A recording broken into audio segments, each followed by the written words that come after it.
Olá, queridos irmãos, a paz do Senhor. Que bom que nós estamos aqui para mais uma pré-aula da nossa escola bíblica. Que bom que o nosso amado Salvador Jesus Cristo tem nos dado mais esta oportunidade. Eu sou o professor Márcio, membro da Assembleia de Deus, e nós publicamos aqui neste canal uma série de estudos bíblicos. Quero aqui fazer um convite todo especial para você que ainda não me conhece, chegou pela primeira vez aqui neste canal. Se inscreva, curta, compartilhe, deixe seus comentários e ajude-nos a alcançar mais vidas através deste precioso ensino que é o ensino da Palavra de Deus. Nesta oportunidade, nós publicaremos aqui a lição número 8 da classe de juvenis, que vai tratar do tema Os Reis Mais Importantes de Israel. Você sabe quais foram os reis mais importantes da nação de Israel? Né? Nesta lição nós vamos ver aqui que houve então dois grandes reis que fizeram grande diferença dentro da nação de Israel. 3 pontos nós iremos abordar aqui nessa lição, e no último ponto nós estaremos aplicando para os irmãos apresentarem aí na sua sala de aula uma rica dinâmica que eu tenho certeza que irá agregar e ajudar muito no aprendizado dos alunos. Os reis mais importantes de Israel, o tema, e o texto principal dessa lição está em 1 Reis, capítulo 11, verso 11, que vai dizer: Pelo que disse o Senhor a Salomão, visto que houve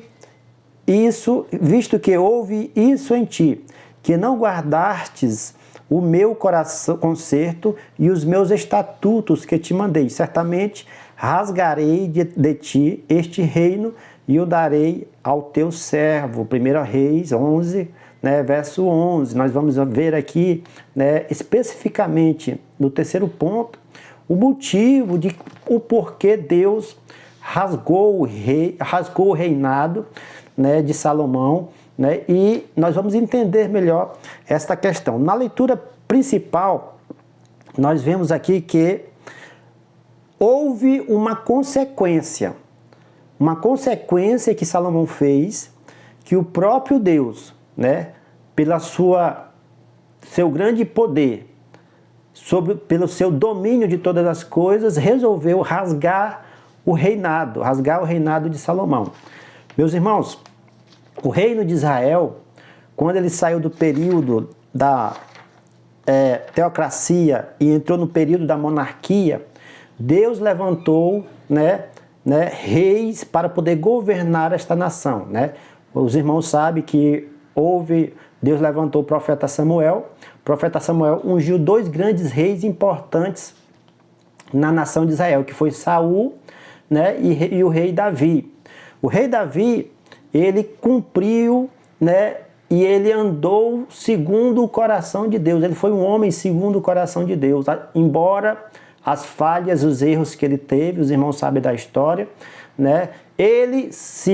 quando ele cometeu essas falhas, ele se entregou de todo o coração. O seu arrependimento foi genuíno e Deus aceitou novamente a sua adoração, o seu sacrifício.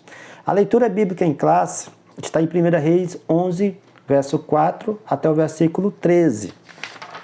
O ponto número 1 dessa lição vai tratar justamente do rei Davi. Davi, ele foi um rei, um grande poeta e um adorador. Davi como rei. Quem foi o rei Davi? Davi foi o segundo rei de Israel unido, e o mais importante também, ele foi responsável por vencer várias guerras contra povos que historicamente perseguiam Israel. Dentre eles estavam os filisteus, inimigos declarados do povo de Deus, conforme 1 Crônicas, capítulo 18. O rei Davi, ele tinha um grande poder de liderança. O rei Davi, ele tinha um grande poder de soldado, de líder que comandava a sua nação. Ele era um rei estrategista, experiente de guerra, e ele conseguiu então avançar o seu reinado, vencendo todas as cidades, todos os países dali da sua região. Ele conseguiu vencer através das suas estratégias de guerra. Ele foi um grande rei, por quê? Porque ele sabia que a sua importância de liderar o reinado, vencendo as guerras, não daria, essas vitórias não seria por causa da sua própria pessoa, não, mas por causa do Deus a qual ele servia, o Deus de Israel. O Deus de Israel que protegia, guardava, livrava e estava no comando de todas as coisas. Ele, por ser um grande rei, temente a Deus, né, e um rei que tinha o seu coração voltado ao Senhor, ele então promove dentro da nação de Israel algumas características importantes que fez com que o Deus de Israel voltasse novamente a abençoar esta grande nação. Como, por exemplo, ele trouxe novamente a Arca da Aliança para dentro de Jerusalém. Ele fez com que esta cidade se tornasse uma grande capital política e religiosa, ao ponto de todos os povos das vizinhanças, das redondezas, irem a Jerusalém para adorar o Deus Criador dos céus e da terra. Na trazida da Arca da Aliança para o santuário, para o templo, o tabernáculo, a qual ele fez, né? Ele com isto veio com alegria, fez com que o povo novamente voltasse a adorar a Deus, a sacrificar ao Senhor, né? E o Senhor se agradou com isso e por isto deu grandes vitórias, né, de guerras para este grande rei. Davi também ele foi um grande poeta, é o segundo subtópico. Né? O segundo rei também de Israel também foi um exímio poeta. Tudo que Davi escreveu, inspirado pelo Espírito Santo, suas orações e hinos de louvor ao Senhor contam de forma poética uma trajetória, um pouco da sua trajetória. Seus escritos, seus salmos, que quando lidos com um conhecimento do que se passava em sua vida, evidenciam ainda mais a profundidade e a beleza de suas orações. Ou seja, Davi, ele era um homem também entregue ao Senhor em oração. Nós vemos aqui no livro de Salmos, por exemplo, que é um livro poético, né, e um livro de cânticos também, que ali está uma série de orações, né, ao Senhor, o próprio Davi rasgando o seu coração, entregando-se ao Senhor, né, falando dos seus problemas, falando das suas dificuldades, né, sendo sincero ao Senhor e o Senhor então ouvindo as suas orações. O Salmo 23, um dos salmos mais conhecidos das Sagradas Escrituras, ele fala que o Senhor é o seu pastor e que nada o faltará. Ou seja, ele se compara, ele como grande rei e também pastoreou ovelha e entendendo ali a metodologia, né, figurativa de um pastor cuidando da ovelha, ele diz que o Senhor, o próprio Deus, é o seu pastor e ele é quem cuida da sua vida. A presença de Deus não vai faltar na sua vida. A presença do Senhor não falta na vida deste grande homem. E ele escreveu isso em forma de poesia. Salmos 23 é um salmo mais bem conhecido que nós vimos aqui. E também ele era um grande adorador. Davi também como um adorador. É o subtópico 3. Né? Davi também foi um adorador muito à frente do seu tempo. Compositor de belíssimos hinos de adoração cantados até os dias de hoje. Inclusive, meus queridos irmãos, os judeus ainda leem os salmos, né? Os salmos em cânticos, no momento de adoração ainda, dentro das suas casas, dentro, né, das suas sinagogas, dentro nos seus momentos de culto, né, religioso da maneira dele. Eles cantam esses salmos em forma de cânticos. Né? Eles têm o grande rei Davi como um homem que marcou a história de Israel. Né? Como descendente do próprio Filho de Deus, que quando Deus viria, né, ele iria mandar um descendente. Embora eles não acreditem ainda, né, 1/3 dos judeus não crê que Jesus é o Filho de Deus. A maioria dos judeus messiânicos agora, dos dias atuais, eles ainda adoram ao Senhor e entendem que o rei, né, o rei Davi, ele foi o descendente principal de Jesus Cristo. Ele é da linhagem de Jesus Cristo. Subtópico 2, ponto número 2, Salomão, o rei de paz. O nome Salomão significa paz. Assim, de fato, Deus possibilitou que fosse o seu reinado. Salomão é o filho de Davi, né? Davi nasce depois de Salomão, depois de Davi, o reinado é transferido, é passado para a sua dinastia, para o seu filho, que é Salomão. E o nome de Salomão, nós vemos aqui na lição, que significa paz, E realmente ele foi um homem que reinou, que teve um reinado marcado pela paz. Pela paz. O rei Davi, ele reinou vencendo batalhas e ampliando o seu reino, trazendo novamente o povo à adoração ao Deus de Israel, a fazer sacrifício ao Deus de Israel. E Salomão, seu filho, ele reinou dentro do seu reinado, que foi ele reinou de uma maneira pacífica. Ou seja, não houve muitas guerras, não houve muitos conflitos dentro do reinado quando Salomão estava no poder. Porém houve uma pequena decadência no seu reinado, ou seja, na sua própria pessoa, que fez com que Deus tirasse, rasgasse o seu trono, rasgasse o seu reino, posteriormente pelo seu filho, ainda no reinado do seu filho, do filho de Salomão. O rei que edificou o templo, segundo subtópico. Salomão, além dele ser um grande rei que promoveu a paz dentro do seu reinado, ele também concluiu o templo do Senhor, aonde Davi iniciou, ele fez toda a estratégia, podemos até dizer assim, a sua arquitetura, ele elaborou a arquitetura, o planejamento, começou então a construir o templo, porém ele não finalizou. Quem finalizou foi o rei Salomão, e ele se dedicou a isso, ele trouxe dos melhores materiais, conforme o Senhor falara ao seu pai, pedras preciosas, ouro puro. Ele trouxe então os materiais principais para a edificação deste templo. Ele concluiu o templo. Salomão também foi um grande escritor, um sábio escritor, que é o subtópico número 3. O rei Salomão também foi um grande escritor. Seus textos e referências universal até hoje são reconhecidos como escritos de sabedoria, e por ser ele o homem mais sábio do mundo, A palavra do Senhor nos afirma que Salomão, ele foi um homem que pediu, no momento da sua oração a Deus, ele não pediu riqueza, ele não pediu dinheiro, mas a única coisa que ele pediu foi sabedoria. Em suas orações, ele enfatizou a sabedoria, que Deus pudesse dar para ele sabedoria. E de fato, conforme a palavra de Deus, ele foi um dos homens, o homem mais sábio que as Escrituras Sagradas nos relata no Antigo Testamento. Por quê?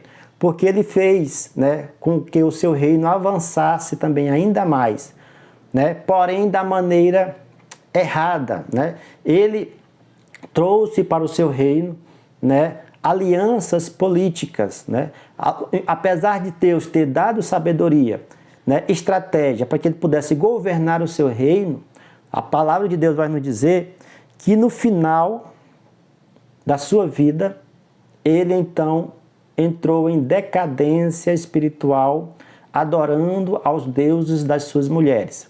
Salomão teve 700 mulheres e 300 concubinas, Ou seja, 1000 mulheres estavam dentro do seu palácio, e todas essas mulheres, trazidas ao seu palácio por causa das alianças políticas, essas mulheres fizeram com que ele então apostatasse, podemos dizer assim, da fé, fizesse com que ele então abandonasse, entre aspas, a adoração a um único Deus, e adorou aos deuses das mulheres a qual ele estava casado. Essa decadência fez com que o Senhor falasse a Salomão, ao qual nós vimos aqui na nossa leitura principal, 1 Reis 11:11, que Deus, neste momento, ele faz com que ele decreta aqui que o reino será dividido, que o reino será rasgado, não ainda no seu tempo de vida, no tempo de Salomão, na vida de Salomão. Mas, porém, seria rasgada após a sua morte, né? Quando Salomão morre, Jeroboão, seu filho, assume o trono. E aí, então, a palavra do Senhor, ela é concretizada. Subtópico número 3 vai tratar sobre a divisão do reino.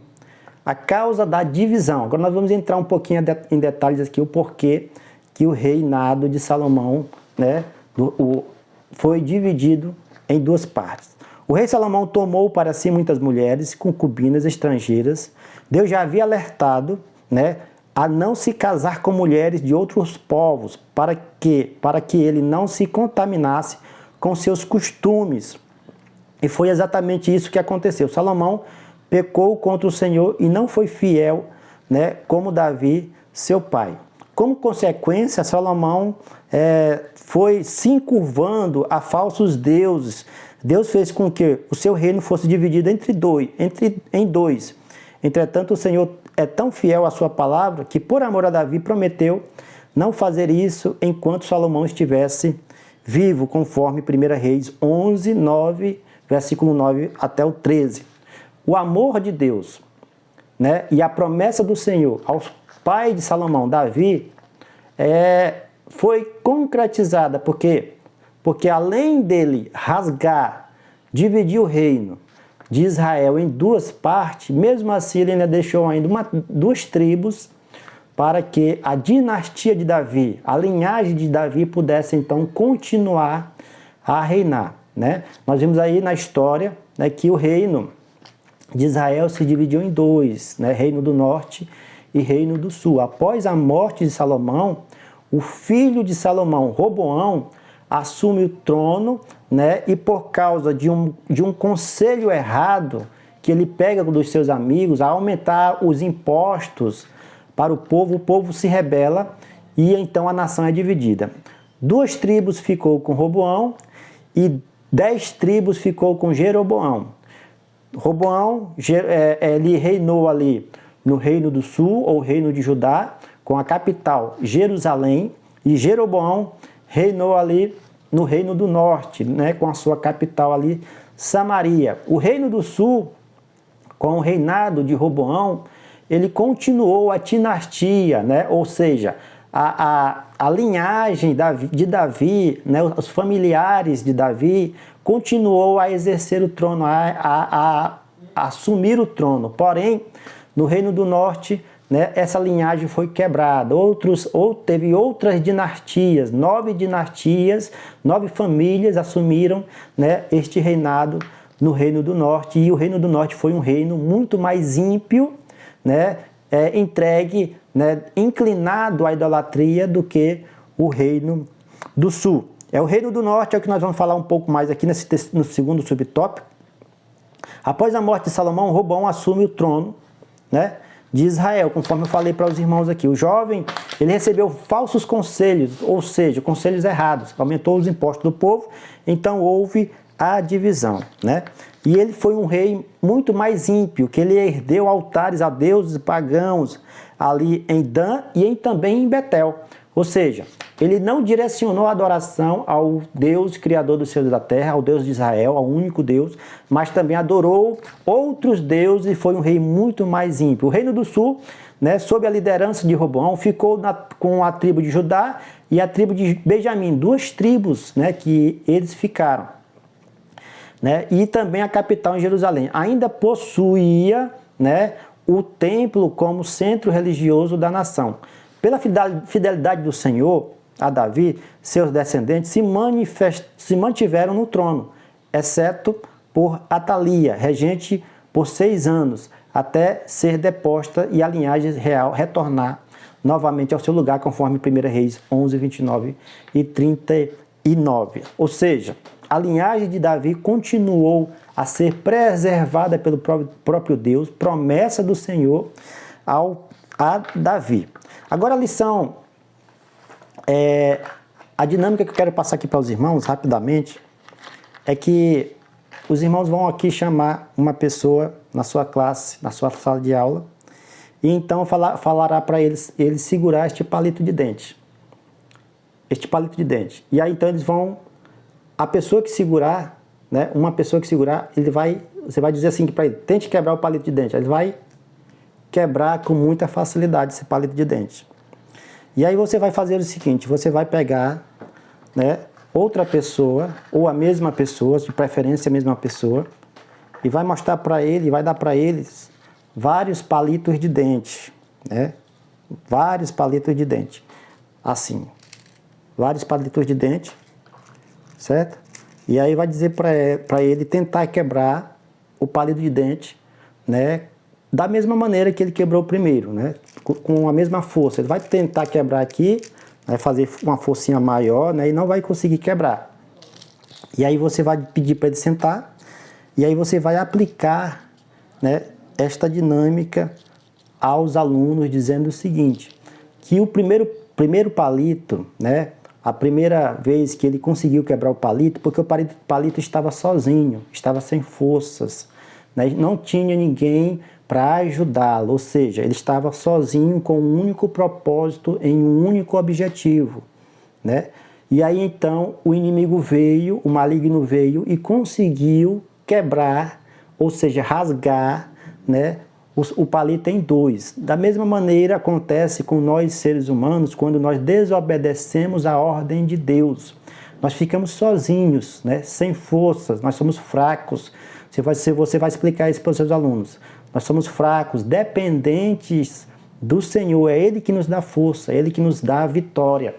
E aí, mediante este momento só, este momento que nós não estamos na presença de Deus, nós somos atacados pelo inimigo e o inimigo às vezes nos despedaça, né? E é isso que aconteceu com Salomão, ele não se manteve no propósito. A segunda pessoa que chegou, ou a mesma pessoa que chegou, né, que você pediu, e tentou quebrar o palito, vários palitos de uma vez, não conseguiu, porque os palitos estavam unidos em um único propósito, em um único momento de adoração a Deus. Pode até fazer essa comparação aí com seus alunos. Eles estavam com um único propósito, com um único objetivo, né? E os irmãos, os alunos, né, os professores, todos aqueles têm que estar também no único propósito de adorar ao Senhor, porque isto fortalece, como diz Davi em Salmo 23, o Senhor é meu pastor e nada me faltará, né? O Senhor não nos faltará no momento de crise, no momento de guerra, no momento de aflição, no momento de luta. Por quê? Porque nós estamos num único propósito de adorar. E é Ele quem vai nos dar força para poder passar esses momentos juntos. Tá bom, meus queridos irmãos? Eu espero que você tenha gostado desta rápido comentário, desta dinâmica aqui no final desta lição. Se você gostou, comente aqui, deixe um comentário aí embaixo, né? Publique, curta também os nossos vídeos, compartilhe, ajude-nos a alcançar mais vidas através desse grande ensino precioso que é o ensino da Palavra de Deus, tá bom? Fiquem todos na paz. Na próxima lição nós estudaremos sobre Deus levanta profetas. Amém? Fiquem todos na paz e até a próxima.